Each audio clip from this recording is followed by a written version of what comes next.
Welcome to HortTube. My name is Jim Putnam. This is the garden question and answer video that I do pretty much every Sunday. You can ask gardening related questions down in the comment section below.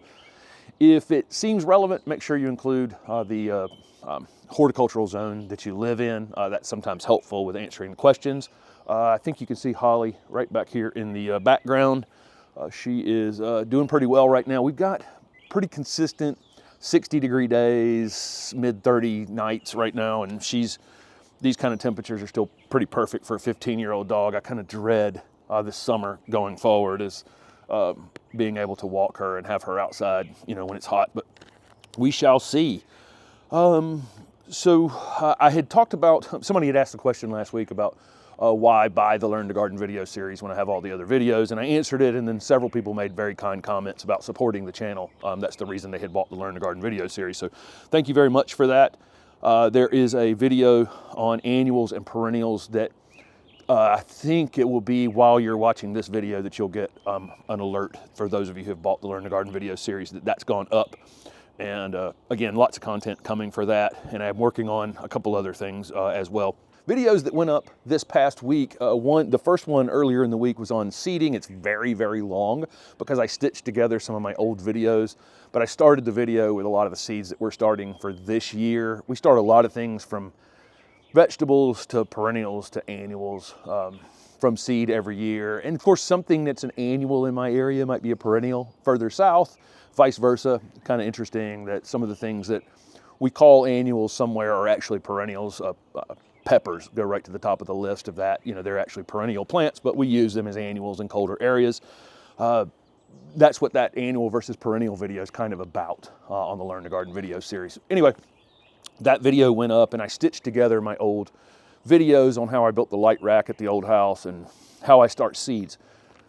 One thing I would say from that video is there are lots of different ways to start seed, and I said it in that video. I want to make sure that people understand that a lot of times the way I do propagation, the way I, root plants or start seed or do some of the things that I do may be a little more over the top, a little hard to get started in because I, had a nursery for all that time, and I want things, I need things to be repetitive, where I can recreate them over and over and over again. I think I got a photo here of Holly standing in my old greenhouse with rooted cuttings, and I needed every rooted cutting to look the same.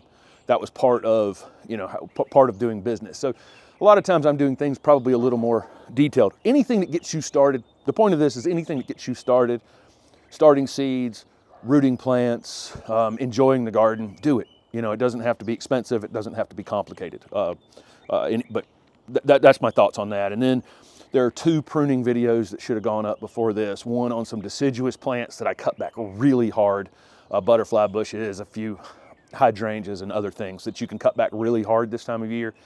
The second one is some evergreen plants with similar, some that you can cut back hard and some that you can, just kind of shape back up, like this abelia needs a little bit of shaping back here behind me right now. Those videos will have gone up. So let's jump into some questions from last week. Enough of that.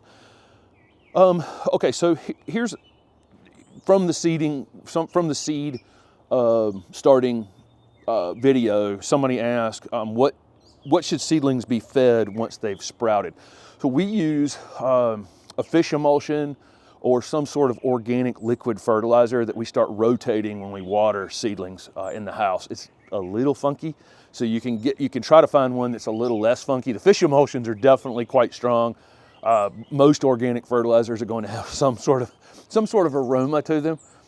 We have that seed starting rack in a completely different bedroom, that isolated from most of the rest of the house. Because when we do use it, the few times we use it before the seedlings come out, it can be a little bit funky.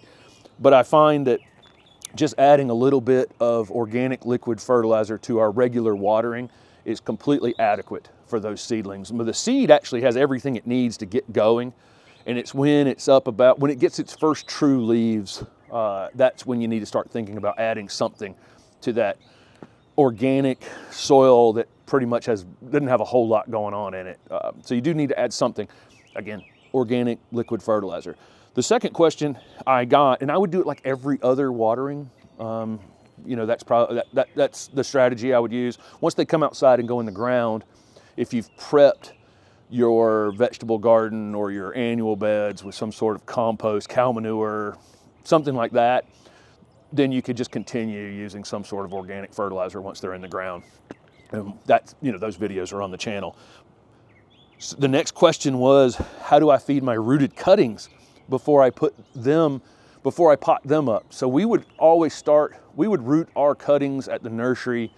You know, this is just taking a piece off a plant and rooting it in some sort of media, and I've got lots of propagation videos on the channel. So this is a shrub rooted cutting versus a seedling pepper. You know, there's not a lot of difference between the two of them in terms of the way I treated them. I did the exact same thing at the nursery. We actually used an organic fertilizer in a water solution and went through with a backpack sprayer and sprayed over the top of all of our rooted cuttings in the greenhouse several times.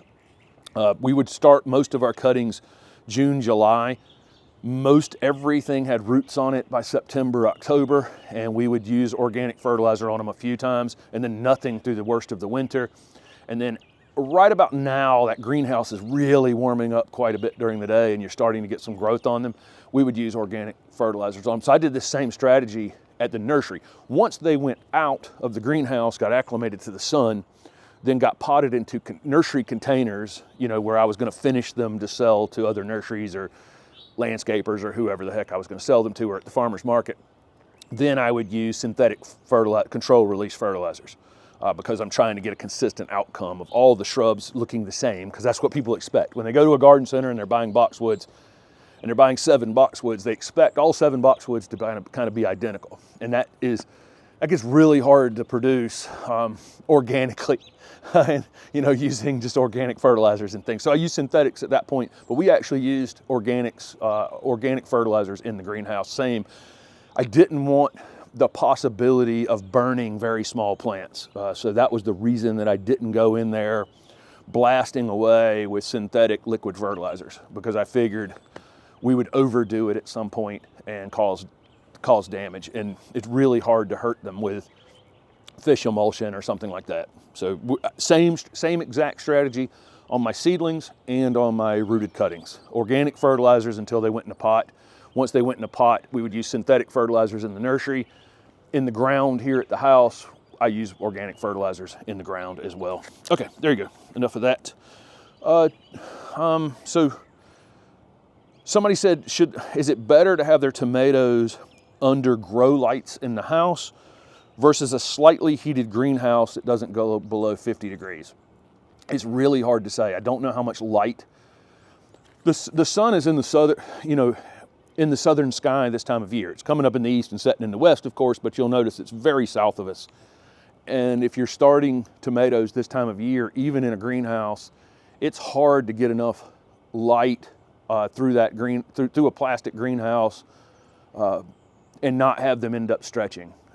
You know, I don't know where the greenhouse you have sits on your property, whether it's being shaded by a tree some part of the day. It need to be out in wide open space to make sure that sun tracking kind of low in the sky is getting on them in order for them not to stretch, versus, you know, having a grow light in the house, which can simulate that sunlight and keep the plants more compact. Because really what we don't want is for, you know, our tomato plants to come out 1.5 feet tall, which is I'm sure that anybody who started a lot of seeds has done this before, you know, with 1.5 feet tall tomato plants, and then you're burying them, you know, 6 inches in the ground. What you can do with tomato plants is just plant them deep to compensate for that. But it's easier just to have nice little compact plants. So I would prefer in the house this time of year, unless I had a very large greenhouse that was definitely not blocked. No light was blocked on it. Because this time of year, it's just harder to come up with intense sunlight. Although every day, you know,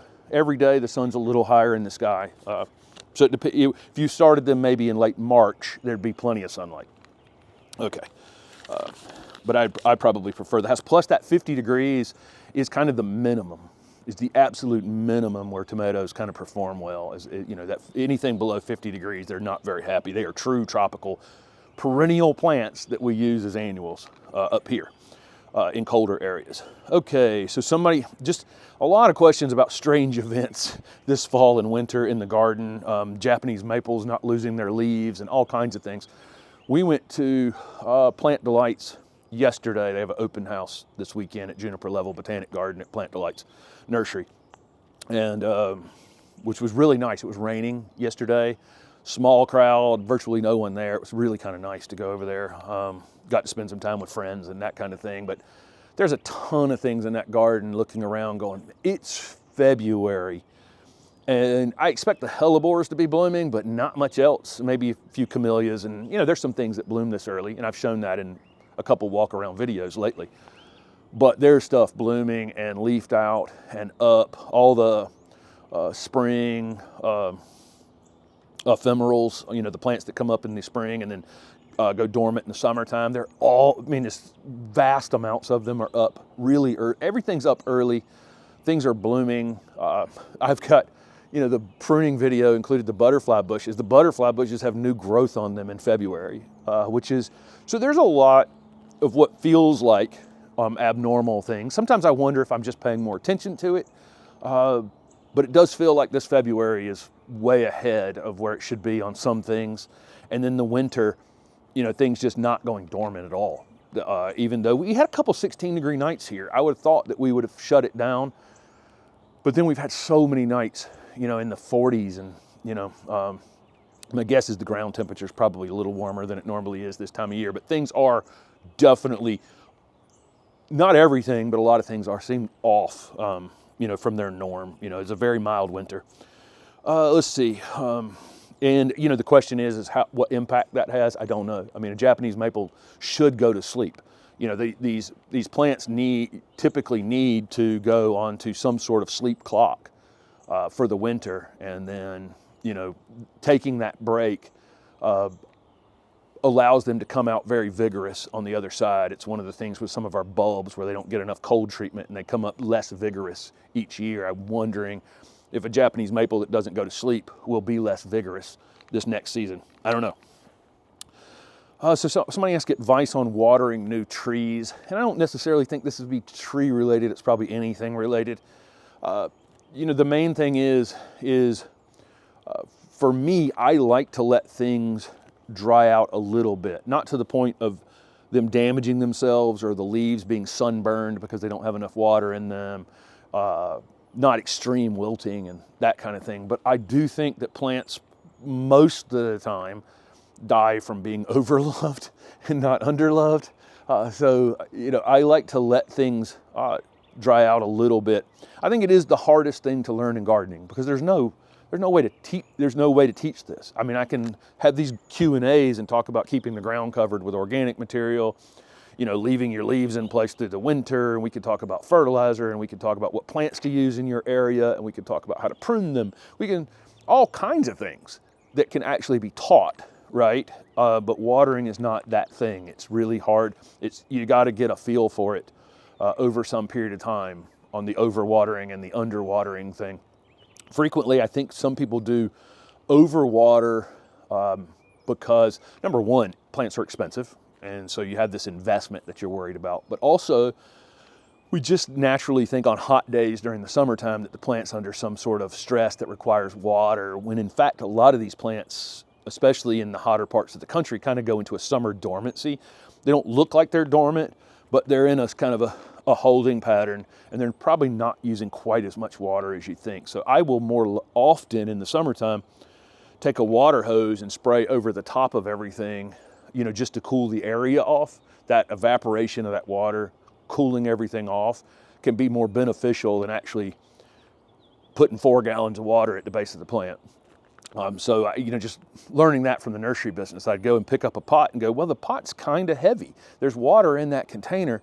It's just the sun, the intensity of the sun is taking water out of the top of that plant faster than the roots can get it back up in there. So we turn the irrigation on for 3-4 minutes, not to water the plants, but to actually cool the black fabric off or the black pots off with that evaporative cooling, and that had a big impact. So even that kind of thing, something you learn in time, that plants, sometimes they wilt because the sun's taking water out of them faster than the root system could actually bring water up into the top of the plant.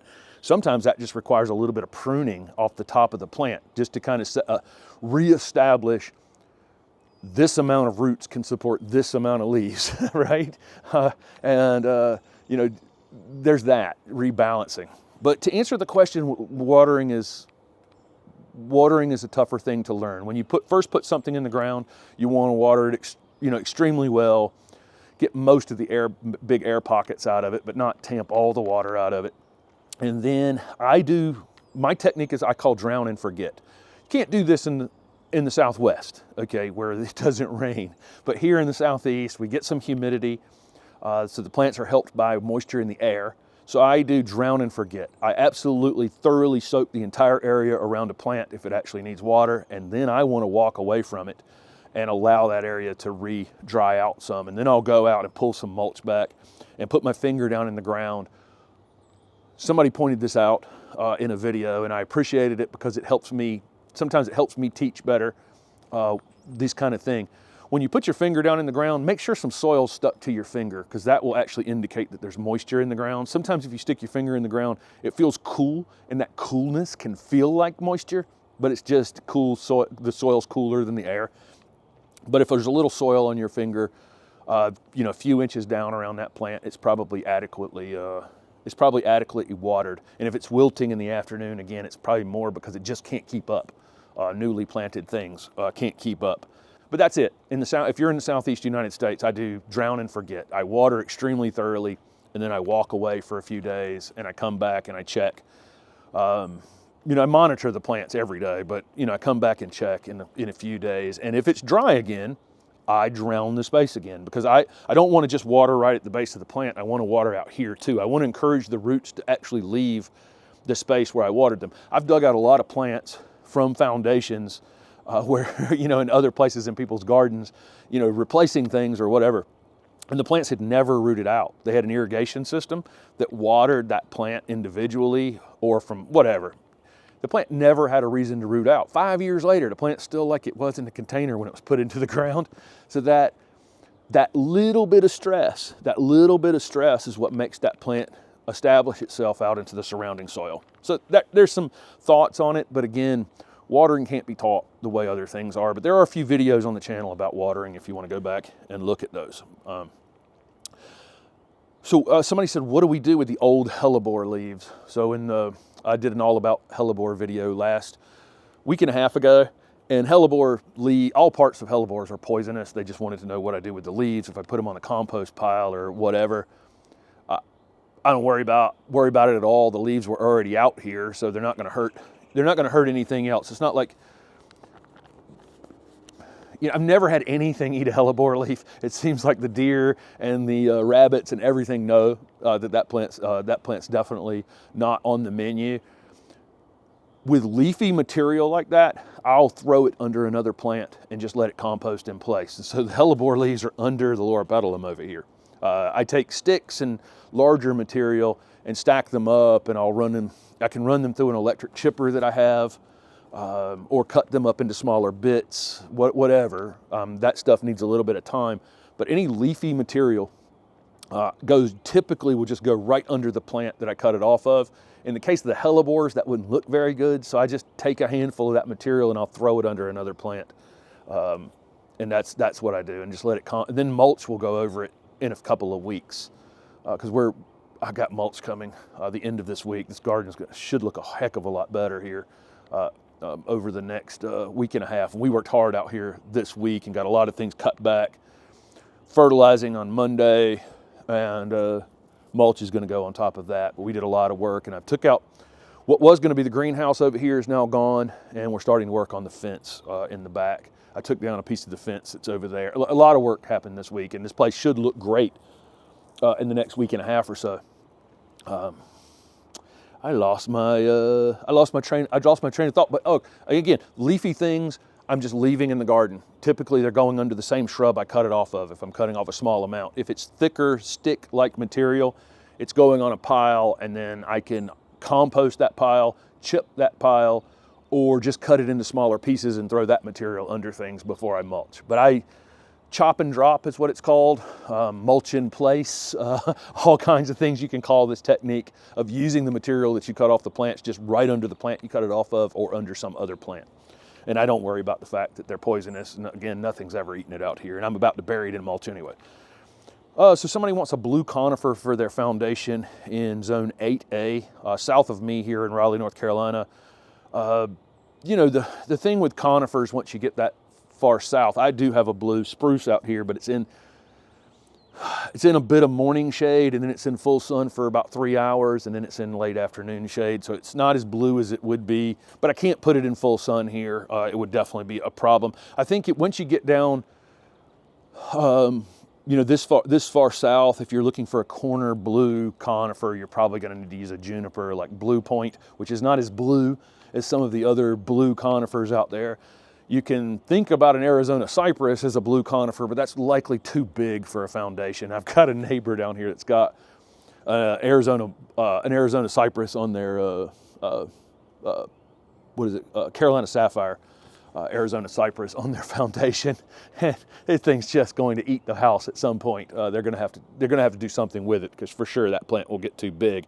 But if you had a very large house and you had a very large bed and you could set it away from the house some so that you could let it grow, you know, 25, 30 feet tall, that would work. And it is truly blue and truly heat tolerant. But again, most people aren't going to have that kind of space or a house that's 2 stories on that particular corner where they're putting the house, where that scale of that Arizona cypress would fit. So I think a Blue Point juniper or one of the blue junipers, but again, they're not as blue. They have a little bit of blue hue to them. But that's one of the things we're kind of missing in the Southeast is some of the, there's a good portion of the conifers, you know, don't perform as well, but we can grow conifers. Let's see.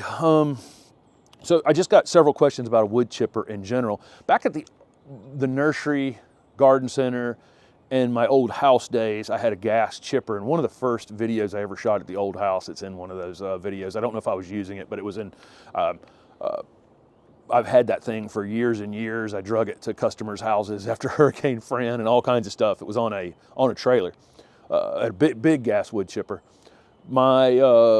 The one here is a little tiny electric thing that I've shown in a couple of videos.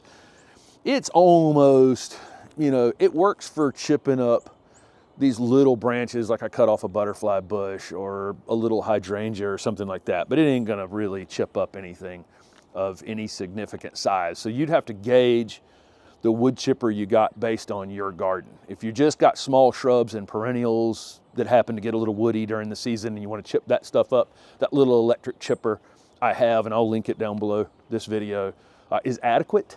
But if you're really, you know, you're cutting back big material and you got big limbs, you got a big limb pile somewhere, it might be worth going and renting a chipper from a rental place or buying one that has some size to it. But I've had both in my life. It's an interesting evolution for me, going from the nursery where we had big tools, you know, had a lot of big tools. I've been selling off a few things over the last actually week and a half or so. I still have things from my nursery and my garden center and my old house that have kind of followed me here. I mean, I sold a jackhammer this week. Definitely don't have any use for a jackhammer in this 0.19 acre lot, but I've had it for the 4 years that I've been up here in this house.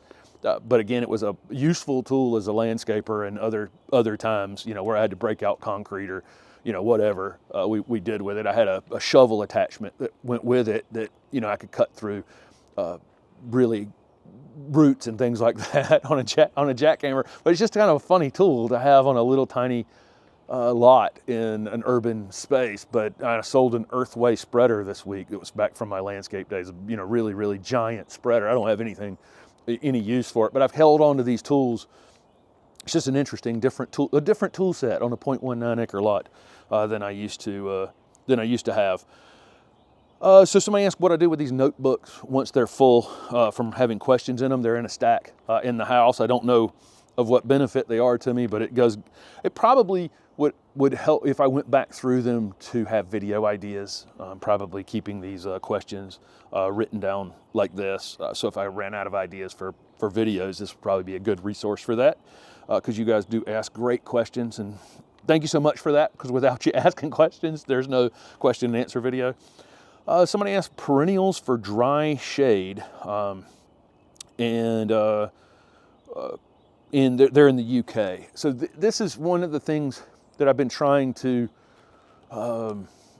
teach over the last year or two, is there's a definite difference between the plants that you can use in dry shade and wet shade. They're just or moist shade. They're two very different things. I actually had a conversation with Tony Avent at Plant Delights yesterday. We talked about it for a while, just the difference in, and that's a place you can go and see plants that are growing in more moist, perennials that are growing in more moist conditions versus drier conditions in that garden.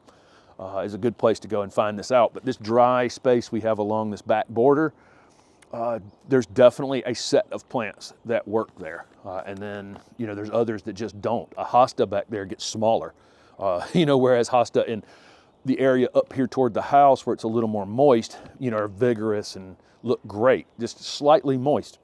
This person's tried to use ferns, and they just sit there. And that's pretty much what perennials that like moist shade conditions do in dry spaces, is they just sit there, or they actually become smaller over time. So we've got, the plants that have worked well for us, things like epimedium, rhodia, aspidistra, or cast iron plants, work really well. And then of course the hellebores are fantastic in dry shade. The farfugium that we have back there has done pretty well in dry shade once it was established.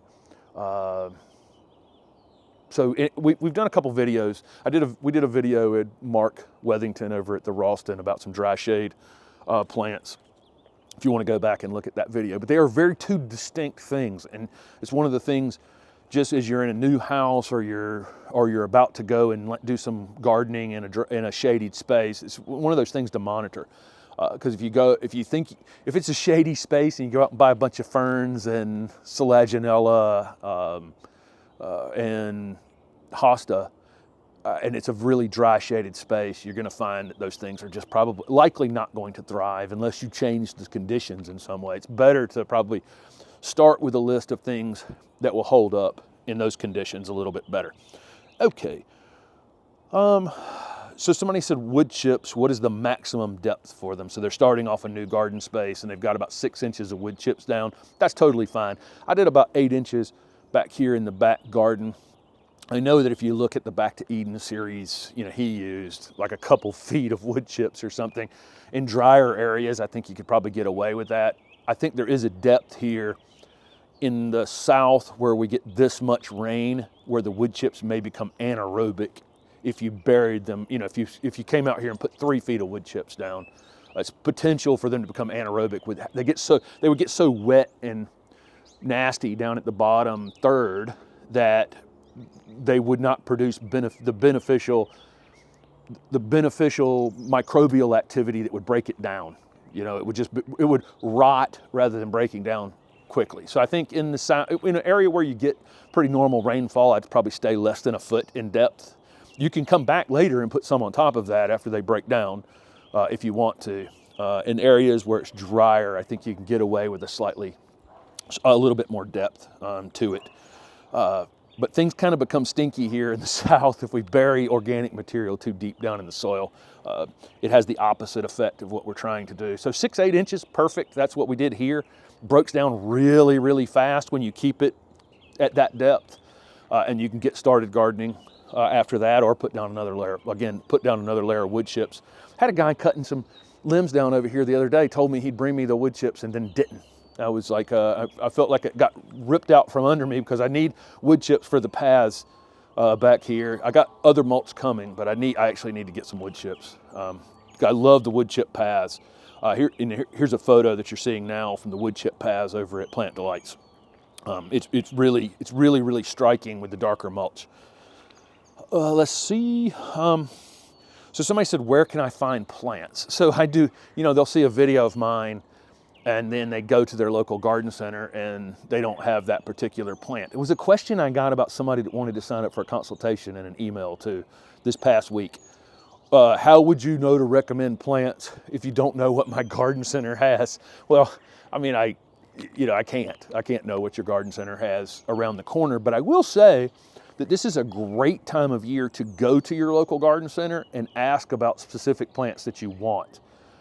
Because we've just come out of what I call show season, where I went up to Mance, which is the Mid-Atlantic nursery show, which is probably the biggest, it's like the big kickoff nursery horticulture show for the year up in Baltimore. I went to that one, and then after that one, there's one in North Carolina called Green and Growing, and then one down in the Gulf Coast called Gulf States, and then there's the Far West show. There's a bunch of these shows all over the country where nurserymen get together with their plants and show them off to landscapers and garden centers, that kind of thing. So they will have recently been to places in all likelihood where they've seen plants, but they may not pull the trigger on ordering them because they don't know if there'll be a demand for them. So it may be helpful for you, if you have a list of plants that you're looking for, to go to your local garden center right now and say, hey, these are some of the things I'm looking for. If you see them pop up on a list, I want them. And you can call me when you've got them in, if you have or with a price or whatever. But that's one way that I would think about it, especially right now. I mean, right now is when they're stocking up, and also when it's fresh in their mind, the things that they know where they can get them from. And they're still available, because there's still a shortage of plants, just in general. And you may still not be able to find a particular plant right now. It just, the COVID horticulture boom has not slowed down. It's been kind of amazing. I think pretty much every nursery across the country had probably predicted they were going to be down 5 or 10% last year, and they ended up 5%. So they didn't really ramp up as much as, you know, was needed. So we'll continue into this shortage for a little while going forward. It's kind of interesting. Normally nurserymen are flooding the world with plants more than could possibly be sold, but it's been a struggle to keep up for 4 years. So somebody asked if they can keep their Fatsia Japonica 4x4 in zone 8 in South Carolina. I think that, yeah, I mean, I've seen Fatsia Japonica 12 feet tall, maybe a little bit more than that. There's a couple of them around the city like that, but you can keep them much smaller than that. Keep in mind, when you're size controlling plants that really want to put on 2-3 times the height where you're trying to keep them, there is a point where they'll start to look weird. You know, the trunks will be so thick, and you know, they start to look bad. I would probably recommend you go with a variegated one for sure, like Spider's Web Fatsia is the one that I have here in this garden, and it's going to be much slower growing, so you won't have to do as much chopping on it to keep it 4x4. But I think you can keep it 4x4, but keep in mind, if you're size controlling a plant that can get 12, 15 feet and trying to keep it 3 feet, there's a time limit on that to where it's not going to look good anymore. So somebody asked about moving Artemisia. When can they do it? They got Powys Castle Artemisia. When to do it? Fall or spring, it doesn't matter. You just dig up a big chunk of it. You can divide it when you do it if you want to, but you know, that Artemisia can be almost to the point of being weedy in its aggression in the garden, but definitely spring or fall. Probably wouldn't do it in the heart of the winter or in the middle of the summer. But spring or fall, and you know, that's like moving a weed, basically, around the garden. Beautiful and is soft to the touch, interesting, but can take over a space. Let's see. So somebody is in. This was a question, and somebody answered it already, but I'll just pass it along just in case people didn't read it. So somebody has an azalea. They're in Tahoe. They're moving to Virginia. Will it be hardy outside here? So it's basically a greenhouse, a florist azalea that they had in Tahoe, and they're moving to Virginia thinking that they can put this plant outside. It's totally variety dependent. Some of the breeding for florist plants, they're not really looking for hardiness outdoors. They're looking to see how showy they can make it. So if, like, as an example, you florist hydrangea. You can buy, hydrangea that has these big, beautiful blooms on it. You give it to someone as a gift, and then they plant it outdoors. They may never see that thing bloom again. The plant's hardy, and it will continue to produce leaves, and it may produce flowers, but they'll be much smaller than they were when you purchased it. That breeding was done by a person who was attempting to make a florist hydrangea. They were trying to make the leaves smaller because hydrangea macrophylla means big, big leaves. They were breeding to make the leaves smaller and the flowers bigger. No intention of that thing being outside ever. They hold them up big and tall because in a florist, florist wants them, sit up big and tall on the plant if they're using them as cuttings in an arrangement or selling the plant itself. So they always sell them that way. Oh, the flowers stay up big and tall. Anyway, it was bred differently. So your azalea may be the same thing. There's probably breeding going on to present azaleas in a pot, at a florist to not be, had no regard for whether they're hardy outside. But it may be a variety that is, and it's an older variety. So I don't know. I would put the thing in the ground and find out. I don't think there's anything to lose, really trying to find out. But it may not perform all that well in the ground. But it's a great question because there's florist breeding and then there's outdoor horticulture breeding. So Buddy Lee is down in South Louisiana in a spot breeding as outdoor azaleas in a heat dome, that's 104 degrees last summer down there in South Louisiana, and not giving them, they're surviving on very tough love. Whereas the breeding in the Netherlands for azaleas may be for a florist. You can see you may have two different outcomes for azaleas. I know it's a lot of words there, but there is different types of breeding going on. Okay, let's see. Okay, so somebody down in Charleston, South Carolina, probably doesn't matter where it is, they've purchased bulbs, clematis, shrubs, ferns, hostas from big box stores and the garden centers, all kinds of stuff. They've been getting ready. They got all kinds of plants.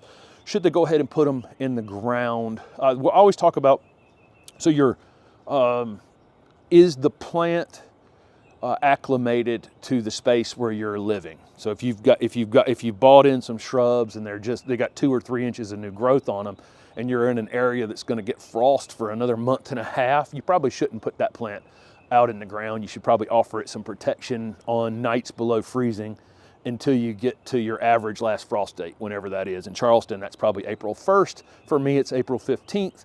For someone up further north, it may be May 1st.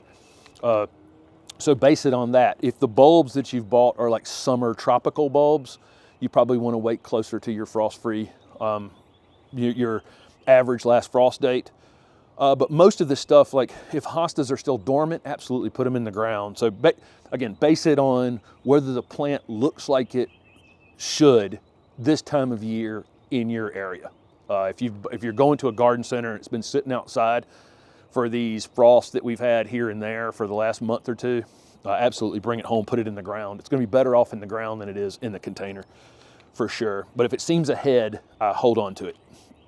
Okay, so somebody's in Zone 8A, North Carolina. They bought peonies from a box store last week. I don't think it matters, it's a box store, but it was in the question. And they were weak last year and kind of shriveled up and died during the summertime. So peonies, we're on the very southern edge of where peonies do well. I mean, we just are. There are a lot of people watching my channel who are jealous of some of the things that I can grow down here in the South. Well, there's people down here in the South that are jealous of, lilacs and, some of the things that you can grow in the North that we're on the southern end of, and peonies happen to be one of those things. Some need more cold than others, so there are ones that will perform a little better here than others. But in general, we are on the southern edge of where they do well. And I would recommend, if you're buying peonies in the South, in warmer areas, that you buy larger ones. I don't think those little pieces that are in those little bags are probably the best choice in a super warm area. I probably want a more established plant, is my point. So spending a little more money on them is likely a good idea. I have a peony planting video that I did maybe 3 years ago out here, and they just get planted extremely shallow. Basically, there's just mulch covering them and about 1 inch of soil, something like that. And mine have done okay. They do go dormant in the summertime here. The foliage lasted longer last year than they have in a while, but most of the time they die back to the ground by late summer. Yours might not be completely dead.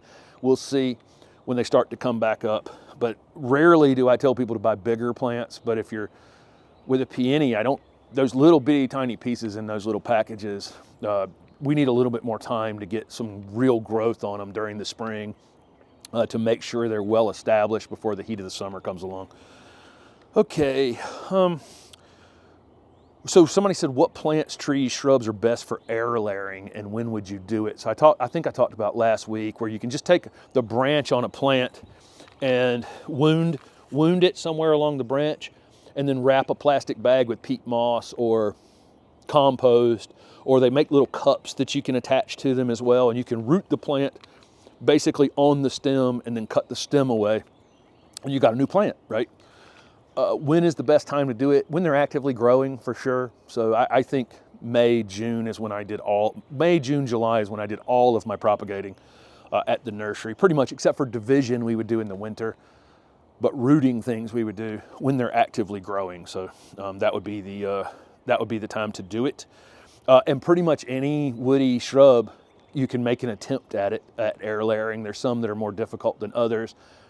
Most of the things that you'd probably be trying to root are fairly easy to root. This is one area of the nursery business where most of the nurseries are growing the same 100 plants because they're easy to root, they're easy to produce. Customers like them. A lot of the really hard to root things like a Daphnophyllum would come to mind. There's a variegated Daphnophyllum at the Ralston, which has been notoriously hard to root. It's probably not going to be something in your garden anyway, because one will cost you about $500. You're probably not going to be rooting, anyway, most of the things that are in your garden, likely the woody shrubs can be air layered. So somebody had landscape fabric and it had horizontal roots and weeds on top of the fabric. They removed the fabric, and now how to reduce weeds, and they're an older person. Unfortunately, this, and I've said this before, weeds come with gardening. It's just part of it. What we want to do is reduce our seed bank over time. I will tell you what, we were gone 3 out of the last 5 months, just not here at the house at all. There's almost no weeds here at all. There's some in the turf area in the front where that turf is going away, and where the camera's standing, where this patio is going in. There's a few things in an open space, but there's virtually no weeds in any of these beds out here, except creeping Charlie's coming out of the alley that the city owns into the garden this way, and the neighbor's Bermuda grass trying to creep in from behind my screening plants on this side. So only it's creeping in from 2 sides on me, but the actual garden has virtually no weeds in it, even after being gone all that time, and it's because we've kept the ground covered repeatedly. So I'm mulching twice a year. We're about to mulch. We'll mulch again September, October, maybe even August. I don't know. I just want to make sure that I'm keeping the ground covered, keeping a cap on these weed seeds. So we're reducing them. We've been reducing it season over season, and I was really impressed in the last 3 months. There's only a couple exposed ground areas where a few weeds are and creeping in from neighbors, but nothing out in the actual garden here. So you can reduce them. That landscape fabric, that's what you're going to get. You're putting mulch on top of that landscape fabric. Most of these plants are extremely shallow rooted, especially things like azaleas. Their roots are up in the top 3-4 inches. So where do you think the roots are going to grow? They're going to grow on top of the landscape fabric instead of under it in time. Plus weed seeds are going to drop on top of it. And then when you try to pull this fabric out, it's a nightmare to get it out. There are places around this neighborhood where I can see all the little bits of fabric where people used landscape fabric years and years ago, and it's breaking down. It looks, doesn't look great. It's not a long-term solution, and some people love it and they're always going to use it, and there's nothing I can do to just discourage. But I don't think covering our gardens in plastic is going to long-term solve your weed problem. Once the weeds come back on top of the fabric becomes a nightmare. It's also a barrier between your beneficial microbes and your plants, and the mulch breaking down, because the mulch breaking down and feeding the soil is what we're trying to do. If you put the mulch on top of plastic, it's no longer actually improving your soil. You're going to find yourself fertilizing more. You're going to find yourself with anaerobic soil, because initially that fabric is pretty good at exchanging water and air through it, because it's a woven fabric. Eventually that fills in, and it doesn't it doesn't move air and nutrients and water through it like it's supposed to. So your soil becomes anaerobic as well, potentially, especially if it's moist conditions. Number 20, somebody asked if they put 1 inch of pine bark mulch on a slope. They wanted 1 inch of pine bark mulch on a slope, and then they hired a crew to do it, and they put down about 4 inches of pine bark mulch. Will their perennials be able to break through it? Yeah, especially pine bark. I probably wouldn't want to put that much hardwood mulch and make my hosta try to come up through 4 inches. They would, but I wouldn't want to ask most of my plants to come up through 4 inches of a heavier material. But if it's pine bark mulch, yeah, they'll have no problem busting through that. Again, it's probably a bit much. And I'd rather do the mulching twice. I'd rather have done 2 to 3 inches and then come back and do 2 to 3 inches later in the year. That way, keeping that weed barrier solid. One thing I'll say is be careful with pine bark material, either pine bark mini nuggets, soil conditioner on a slope, because it floats. And I don't know if you're in an area that gets a lot of heavy rain, but I prefer on slopes to use pine straw or hardwood mulch, where the fibers are different sizes and they can kind of wrap in together and then become kind of a mat, because pine bark floats. And so that'll be an interesting experiment if you haven't done the pine bark on a slope before, as if it holds in place. Okay, so somebody said if a deer chews a branch, should the branch be pruned to clean up the frayed end? Yeah, I would. I'd walk past it and, put a clean cut on it if it's kind of gnarled at the end of it. Absolutely. I don't think it's an emergency. Most of these plants, again, I do these pruning videos and I get really detailed, pruning above leaf nodes and things. And then you turn this camera off, I'm hacking at plants, most of these things are very, very hardy once they're established, and I'm, off with their heads, and they come back. I'd like to teach on the videos that you can be super detailed and super precise if you want to be. You're in control of how things branch and, especially trees. But when the camera goes off, I'm Jim the Butcher, and 99% of these plants just come right back out, from hard cutting them. Let's see.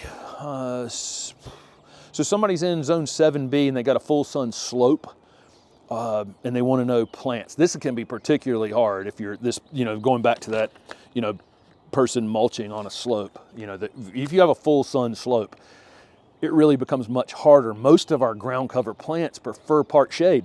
If you go over to the Ralston and look at ground covers, they're almost all under trees. Very few of them are out in the full sun. So that does become an issue. But you can use things like herbs, cotoneaster, low growing deutzia will work. You can grow lamb's ear on a slope like that. They tend to like tough conditions. Ground cover phlox, will work.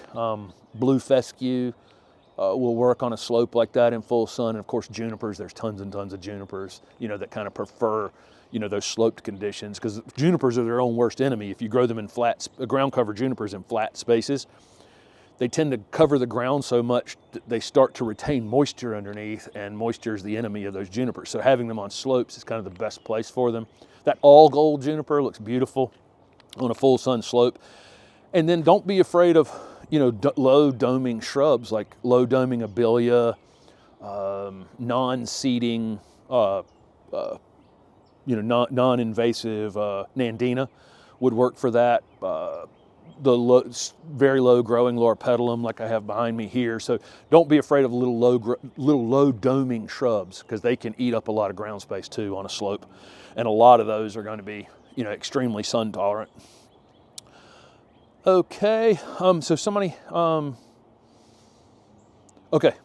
a Professor Sargent Chamilia, and they're in zone 7B. The tag says zones 8 to 10. Is it not going to be cold hardy for them? Chamelias are Chamilia japonicas, Professor Sargent has a Chamilia japonica, are hardy in zone 7 to 9, not 8 to 10.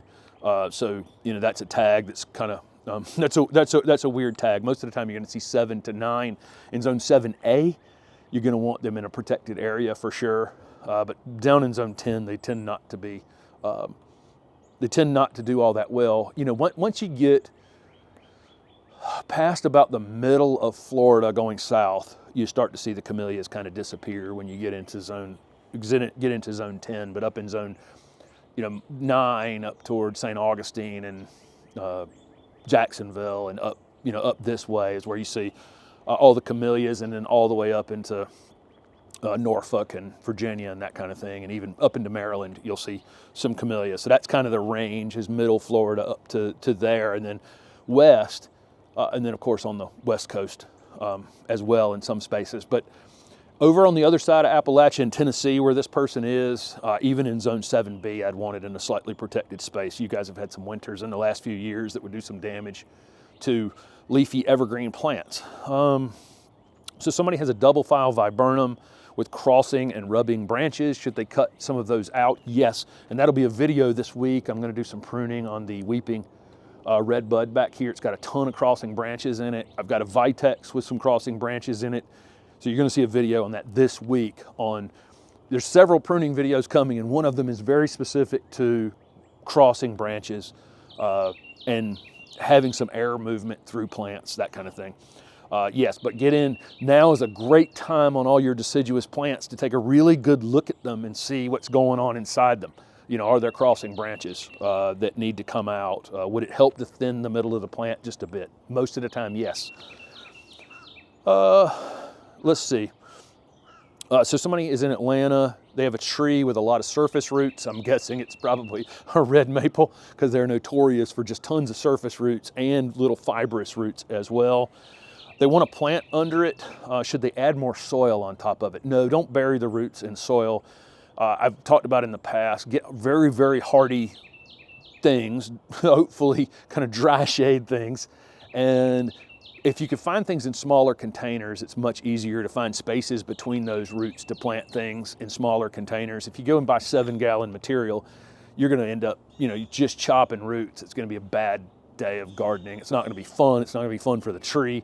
So things in smaller containers that can take dry shade in the future, and that's kind of the way to go.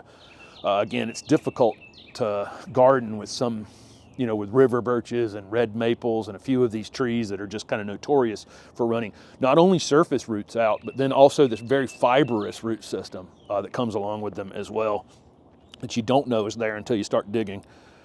So somebody said, how do you do a soil test? Should you get soil from multiple areas? Yes, you definitely want to dig around your garden in multiple areas, and you can mix those into one sample, or you could take a backyard sample that's a mix of several spots and a front yard sample.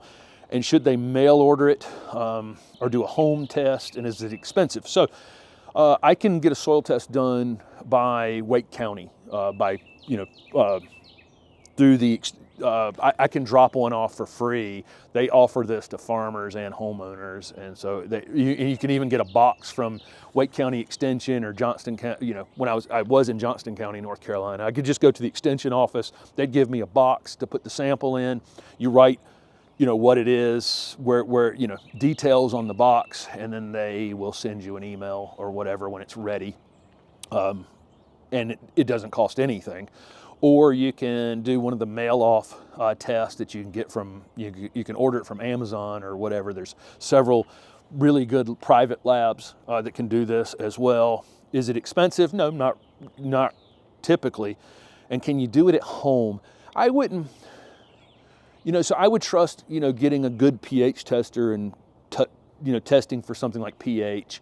I probably wouldn't trust as much, you know, testing for phosphorus or potassium or those kinds of things. I never trust testing for nitrogen, because I don't take what any soil test says about nitrogen. Nitrogen can change day to day. When it's, you know, from week to week, your nitrogen will be different on a soil test, but everything else is pretty stable. Yes, you can do it at home, but I would probably just go to your extension agent or call your extension agent's office and find out how it works in your county and where you can drop it off or where you can mail it or whatever. But yes, I would take multiple samples in your garden and mix them together and send them off. Okay, that was it. That was 26 questions that I picked from, and there were lots more. So again, Thank you very much. Keep the questions coming. The Learn to Garden video series, we'll have a video up today as you're watching this. If you've bought it, you'll get an email from that. Make sure if you're buying the Learn to Garden video series that you're opting in for emails. I don't send any other email other than when I put up a video on the Learn to Garden video series. So that's the only thing you'll ever hear from me, is that there's a new video to watch when those go up. So again, thank you guys so much for participating, and ask gardening questions down below.